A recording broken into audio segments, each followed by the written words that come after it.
আসসালামু আলাইকুম ফ্রেন্ডস, কেমন আছো? এই সকালবেলা একটু কোরআন শরীফ পড়লাম।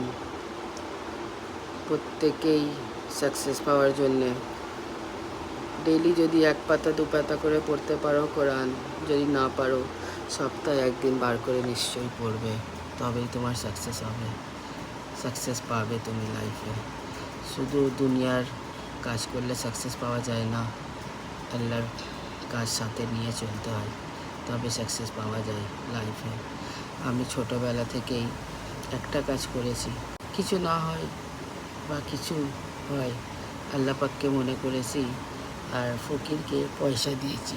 আমার মনে আছে আমি যখন কলেজে যেতাম 10 টাকা পেতাম, তখন 10 টাকা অনেক। আজ থেকে 15-18 বছর আগেকার কথা বলছি, মিনিমাম 15 বছর তো হবে। তখন 10 টাকায় অনেক, বাট তাতেও আমি 1 টাকা ফকিরকে দিতাম ডেলি ডেলি ডেলি।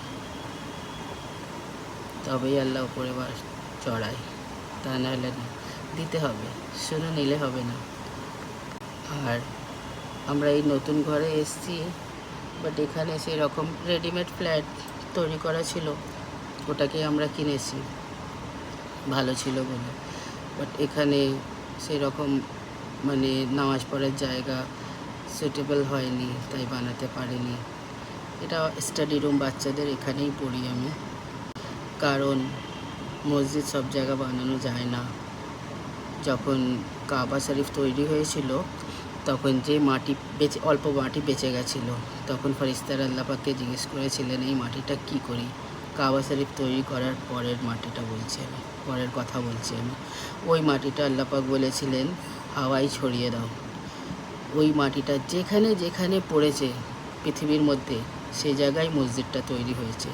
তাই আমাদের হুসনা টাওয়ারে, ওখানে আমার ফ্ল্যাটে একটুখানি জায়গার মধ্যে আমি নামাজ পড়ার জায়গা বানিয়েছি। উপরে তারাবিও হয়, তার মানে ভেবে নাও আল্লাহ পাকের ওদিকে কিছু আছে। সব জায়গা সব কিছু তৈরি করা যায় না, এটা আমি মানি। বাট আল্লাহ পাকের কাজ যেখানে হয় করতে হবে, তবে আল্লাহ ঠিক শুনবে।